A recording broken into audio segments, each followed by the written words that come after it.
दोस्तों 25 जुलाई साल 2024 का ये वो दिन था कि नवी मुंबई में रहने वाले एक व्यक्ति जिनका नाम होता है सुरेंद्र कुमार, वो पुलिस के पास पहुंचते हैं रात के तकरीबन 8 बजे के आसपास।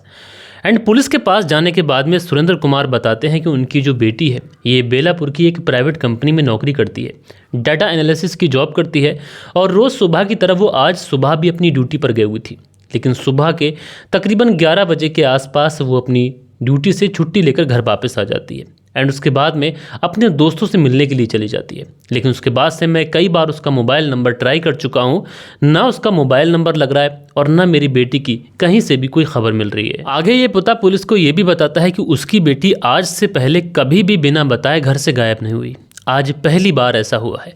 अच्छा, पुलिस जब इस पूरे मामले को सुनती है तो पुलिस भी इस पूरे मामले को गंभीरता से लेती है, गुमशुदगी का केस दर्ज करती है और उसके बाद में इस लड़की को ढूंढने के लिए निकल जाती है। लेकिन दोस्तों, पुलिस इस केस में जितनी मेहनत से छानबीन कर रही थी, लेकिन उसके बावजूद भी पुलिस के जो हाथ थे वो अभी तक खाली थे।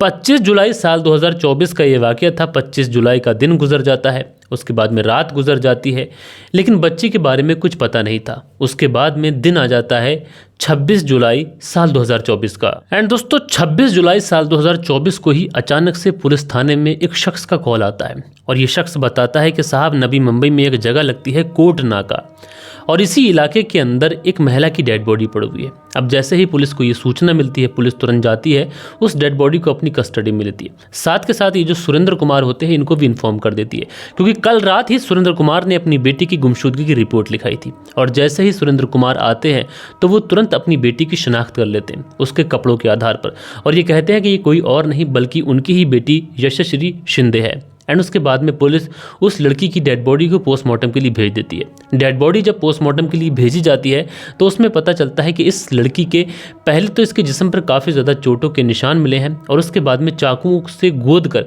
इसकी हत्या कर दी गई है। एंड साथ के साथ पोस्टमार्टम की रिपोर्ट में यह भी आया था कि यशस्वी के प्राइवेट पार्ट पर भी चाकुओं से हमला किया गया था। यानी पोस्टमार्टम की रिपोर्ट देखने के बाद में ये बहुत साफ प्रतीत हो रहा था कि इस लड़की यशस्वी की जिसने भी हत्या की है वो भली भांति जानता था वो इस लड़की को एंड बहुत ही प्राइवेटली वो अटैच था इस लड़की से, क्योंकि ये हत्या जिस तरीके से की गई उससे यही अंदाज़ा लग रहा था। उसके बाद में पुलिस वाले इस सुरेंद्र कुमार से पूछते हैं कि तुम्हारी किसी से कोई दुश्मनी, कोई रंजिश रही हो, शायद किसी ने इस वजह से हत्या कर दी हो। लेकिन जो सुरेंद्र कुमार होते हैं वो कहते हैं कि साहब, हमारी किसी से कोई दुश्मनी, कोई रंजिश नहीं है। लेकिन 5 साल पहले की बात है, यानी साल 2019 में एक लड़का जो यशस्वी को छेड़ रहा था, उसी समय सुरेंद्र कुमार ने अपनी बेटी को छेड़ते हुए देख लिया था एंड उसके बाद में उन्होंने पॉक्सो एक्ट के तहत धाराएं लगवाकर उसको सख्त से सख्त सज़ा दिलवाई थी और उसको जेल करा दी थी। हमारा शक उसी के ऊपर है, हो सकता है कि उसी ने ये सब कुछ किया हो। अब दोस्तों, ये जो लड़का था इसका नाम दाऊद शेख था, जो पेशे से एक बस कंडक्टर था। लेकिन बड़ी हैरानी की बात यह थी कि पिछले 5 सालों से न तो किसी ने उस दाऊद शेख को इस पूरी सोसाइटी के अंदर, इस मोहल्ले के अंदर, इस कॉलोनी के अंदर देखा था और ना वो इधर से कभी आता जाता दिखाई पड़ा। एंड दोस्तों, अब पुलिस वाले सबसे पहले इस दाऊद शेख की तलाश करते हैं। लेकिन दाऊद शेख के अलावा जो पुलिस वाले थे, यशस्वी के जितने भी दोस्त थे, उन सारे ही दोस्तों से एक तरीके से कांटेक्ट करते हैं और उनसे पता लगाने की कोशिश करते हैं कि यशस्वी का किससे मिलना, किससे उठना, किससे बैठना था, वो कहाँ जाया करती थी और कौन उसके दोस्त थे।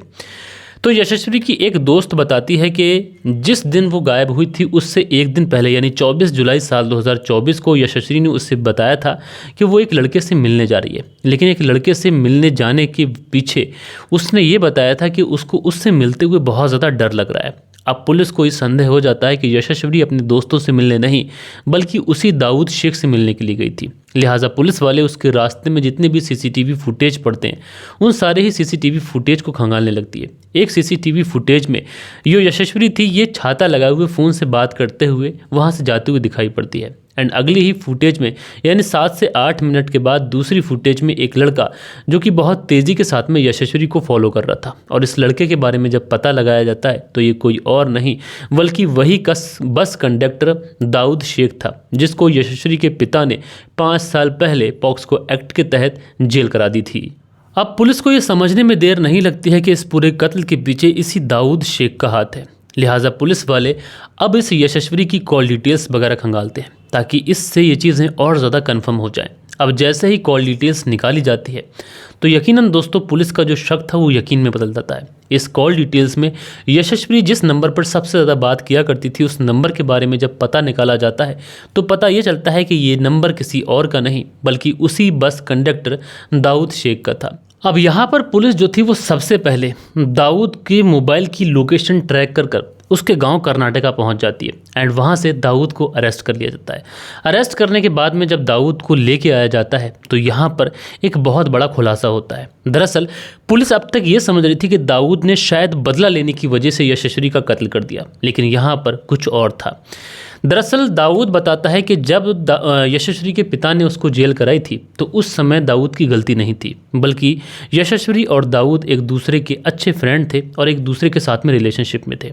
और जब वो जेल गया तो 1 महीने के बाद वो छूट भी गया और उसके बाद में लगातार वो यशस्वी के साथ में कांटेक्ट में रहा। लगातार ये दोनों बातचीत करते ही रहे थे और उसके बाद में कुछ ऐसा होता है कि यशस्वी की कुछ न्यूड्स फ़ोटो जो थी वो दाऊद के पास में थी और इन न्यूड्स फ़ोटोज़ का इस्तेमाल करके दाऊद जो था वो यशस्वी को ब्लैकमेल करने लगता है और ब्लैकमेल करने के बाद में वो कहता है कि तुम अब बालिग हो चुकी हो, अब तुम मुझसे शादी कर लो और उसके बाद मैं तुम्हें कर्नाटका लेके आऊँगा। लेकिन यशस्वी उससे शादी करना नहीं चाहती थी और इसीलिए उसने सोचा कि अगर यशस्वी मेरी ना हुई तो किसी और की भी नहीं होने दूंगा। और उसके बाद में उसने यशस्वी को मिलने के लिए बुलाया और उसके बाद में चाकुओं से गोद कर उसकी हत्या कर दी। लेकिन दोस्तों बड़ी हैरानी की बात थी कि जिस केस में ये समझा जा रहा था कि उसने बदला लेने की वजह से ये सब कुछ किया था, दरअसल वो मैटर रिलेशनशिप का था। लेकिन बड़ी हैरानी की बात यह है कि दोस्तों हमारी जो लड़कियां हैं, बच्चियां हैं, वो प्रेम करते समय ये नहीं देखती कि वो किसके साथ में अटैच हो रही हैं। दोस्तों मैं हमेशा अपने वीडियो के माध्यम से लोगों से कहता हूँ, हालांकि कुछ लोगों को मेरी बातें अटपटी लग सकती हैं। दोस्तों बहुत सारे लोग जो अपनी कास्ट को अवॉइड कर देते हैं, अपने रिलीजन को अवॉइड कर देते हैं, अपने माता पिता को अवॉइड कर देते हैं, ऐसा बिल्कुल नहीं करना चाहिए। आप अगर मुस्लिम हैं, आप हिंदू हैं, कोई भी आप किसी भी धर्म से आप बिलोंग करती हैं, आप ऐसी गलती कभी ना करें कि आप किसी अदर रिलीजन वाले बंदे से अटैच हो जाएं या फिर आप अपनी फैमिली के साथ में धोखा कर दें। आप लोग को ऐसा कभी नहीं करना चाहिए। आप लोग प्यार कर सकते हैं, प्यार करना कोई गुनाह नहीं है, लेकिन प्यार अगर आप अपने जानने वाले में करेंगे, आप अपने ऐसे बंदे से करेंगे जिससे आपकी शादी हो सके, आपके माता पिता भी कोई एतराज़ ना करें, तो फिर प्रॉब्लम कहाँ आती है। लड़कियाँ या फिर लड़के गलती ये करते हैं कि वो एक ऐसी जगह दिल लगाते हैं कि जिसको समाज बिल्कुल भी इजाज़त नहीं देता। आप लोग मेरी बात से अगर सहमत करते हैं तो कमेंट्स करके बताइएगा।